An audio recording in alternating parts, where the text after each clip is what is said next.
बिस्मिल्लाहिर्रहमानिर्रहीम। तमाम तारीफ़ें अल्लाह ही के लिए हैं, वही नेक लोगों का वली है। मैं गवाही देता हूँ कि अल्लाह के सिवा कोई भी बरहक नहीं, वो यकता है, उसका कोई शरीक नहीं। और मैं ये भी गवाही देता हूँ मोहम्मद सल्लल्लाहु अलैहि वसल्लम अल्लाह के बंदे और उसके रसूल हैं। या अल्लाह इन पर और इनके हाल और तमाम सहाबा कराम पर रहमत सलामती और बरकत अता फरमा, आमीन। रूहानी वर्ड वज़ाइफ के तमाम बहनों और भाइयों, अस्सलामु अलैकुम। कैसे हैं आप सब? उम्मीद करता हूँ कि आप सब खैर व आफियत से होंगे। कुरान हकीम की एक आयत इतनी जामे है कि उलमा ने लिखा कि इसके अंदर इसमें आज़म मौजूद है, और यह आयत पढ़ के दुआ करने वाले की दुआ रद्द नहीं होती। कोई भी बड़े से बड़ी हाजत हो, परेशानी हो, कोई भी ज़रूरत हो, आप इस आयत करीमा को पढ़ें, दुआ करें, आपकी दुआ रद्द नहीं होगी। इसलिए इब्न अरबी रहमतुल्लाह अलैह ने इस आयत की बहुत सी फ्यूज़ात को नकल फरमाया है।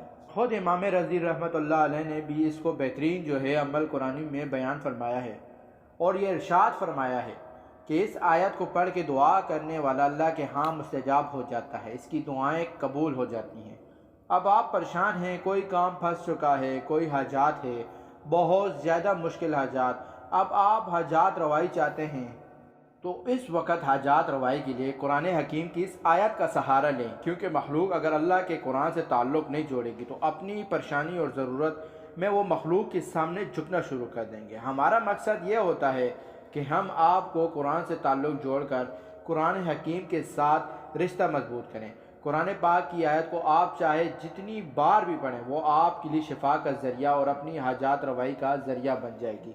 आज दुनिया के अंदर हम देखते हैं कि आप गैर मुस्लिम हैं, वो अपने जो है शिरक वाले अमाल करके अल्लाह को भी नाराज़ करते हैं और अपना अकीदा रखते हैं कि वहाँ से इनकी हाजत रवाई हो रही है।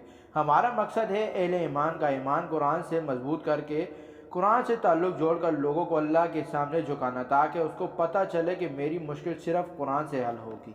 हम आपको एक ऐसा ख़ास अमल दे रहे हैं, ये ऐसा ख़ास वजीफ़ा है, और ये आयत करीमा इतनी शान वाली है कि इसकी तासीर से कोई अहले इल्म गाफिल नहीं हो सकता। अहले इल्म इस पर बहुत लंबी तफसीर बयान कर सकते हैं, लेकिन हम आपको मुख्तसर बता रहा हूँ कि आप अगर सूरह बकरा की ये आयत करीमा व इलाहुकुम इलाहुन वाहिदुन ला इलाहा इल्ला हुवर रहमानुर रहीम व इलाहुकुम इलाहुन वाहिदुन ला इलाहा इल्ला हुवर रहमानुर रहीम, आप इसको 33 मरतबा पढ़ें और इसके बाद दुआ करें। जब हजात कोई मुश्किल हो, आप इसको 33 मरतबा पढ़ कर दुआ करें।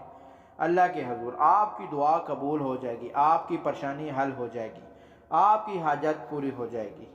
कोई भी काम है, कहीं ऑफिस में जा रहे हैं, पढ़ के दुआ करके चले जाएं। कहीं आप वीज़े के लिए जा रहे हैं, पढ़ के दुआ करके चले जाएं। कहीं इंटरव्यू के लिए जा रहे हैं, पढ़ के दुआ करके चले जाएं। कहीं रिश्ते के लिए जा रहे हैं या कोई रिश्ते वाला आ रहा है, आप किसी भी हिजात के लिए इसको पढ़ें, पढ़ के दुआ करें। जितने दिन पढ़ें, दिन की कैद नहीं है, वक्त की कैद नहीं है। इंशाल्लाह आपको जितने दिन पढ़ेंगे, जितना ज़्यादा पढ़ेंगे, आपको इसका फैज़ जल्द नज़र आएगा। इसमें अल्लाह ने बहुत तासीर बना रखी है, अल्लाह इसकी समझ दे। और वीडियो को सदका जारिया की नीयत से शेयर भी करें। जज़ाकल्लाह। प्यारे भाइयों और बहनों, मैं उम्मीद करता हूँ कि आपको हमारी आज की वीडियो पसंद आई होगी।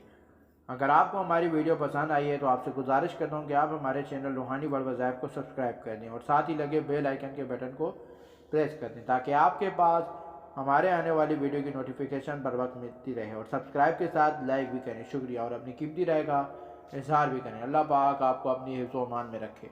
अस्सलामु अलैकुम।